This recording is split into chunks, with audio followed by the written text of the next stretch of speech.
આજે આપણે વાત કરીશું રેતી જેવું દેખાતું અને સ્વાદથી ભરપૂર હિંગ મસાલા વિશે, અને તમને એ પણ જણાવીશું કે આખરે કેવી રીતે હિંગની ખેતી કરીને લોકો કરોડો રૂપિયા કમાય છે. ઘણા લોકો માને છે કે હિંગ એક ખાસ પ્રકારના પથ્થરમાંથી બનાવવામાં આવે છે, જ્યારે કેટલાક લોકો કહે છે કે તે મીઠામાંથી બનાવવામાં આવે છે. તો ચાલો જાણીએ હિંગ બનાવવાનું રહસ્ય શું છે.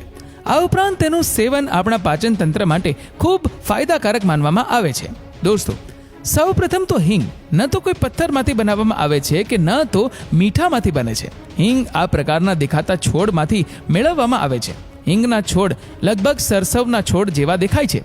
હિંગ વરિયાળીની પ્રજાતિમાંથી આવે છે. અને તમારી જાણકારી માટે તમને જણાવી દઈએ કે હાલના સમયમાં પંજાબ, કાશ્મીર, હિમાચલ પ્રદેશ અને લદ્દાખ જેવા ભારતીય રાજ્યોમાં હિંગના છોડની ખેતી કરવામાં આવી રહી છે.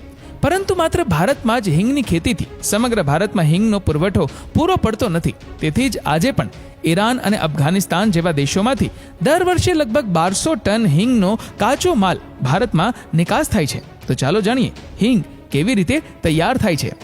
ખેતરોમાં હિંગના બીજ વાવ્યા પછી વાસ્તવિક ઉપજ મેળવવામાં 4 થી 5 વર્ષનો સમય લાગે છે. મતલબ કે હિંગ મેળવવા માટે છોડને તૈયાર થવામાં લગભગ 5 વર્ષ લાગે છે, અને એક છોડમાંથી માત્ર 1/2 કિલો હિંગનો કાચો માલ મળે છે. કદાચ આ કારણોસર બજારમાં 1 કિલો હિંગની કિંમત 35,000 રૂપિયા સુધી પણ હોય છે.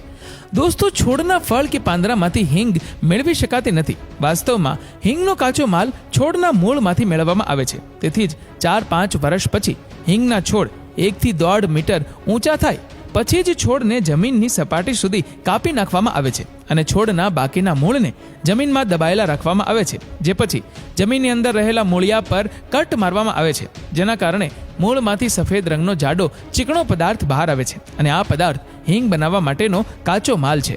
બીજા દિવસે જ્યારે બધો જાડો ચીકણો પદાર્થ મૂળ પર જમા થઈ જાય છે, ત્યારે કામદારો તેને કન્ટેનરમાં એકત્રિત કરે છે, અને જ્યારે જાડો પદાર્થ મૂળમાંથી નીકળતો બંધ થઈ જાય છે, ત્યારે ફરીથી મૂળ પર એક કાપ મારવામાં આવે છે, જેથી જાડો ચીકણો પદાર્થ ફરીથી મૂળમાંથી બહાર આવવા લાગે છે, અને આ પ્રક્રિયા ઘણા દિવસો સુધી ચાલુ રહે છે.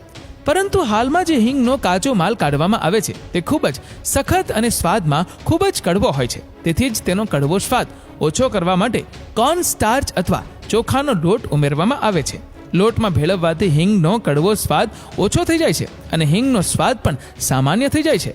ત્યારબાદ લોટને સારી રીતે મિક્સ કર્યા બાદ તેના નાના નાના ટુકડા કરી તડકામાં સુકવવામાં આવે છે, અને સારી રીતે સુકાયા પછી હિંગનો કાચો માલ નક્કર સ્વરૂપમાં ફેરવાય છે. ત્યારબાદ છેલ્લે બધી હિંગને પીસીને હિંગ પાવડર તૈયાર કરવામાં આવે છે, અને છેલ્લી પ્રક્રિયામાં તૈયાર હિંગ પાવડરને નાની ડબ્બીઓમાં પેક કરવામાં આવે છે, અને પછી બજારમાં વેચવા માટે નિકાસ પણ કરવામાં આવે છે.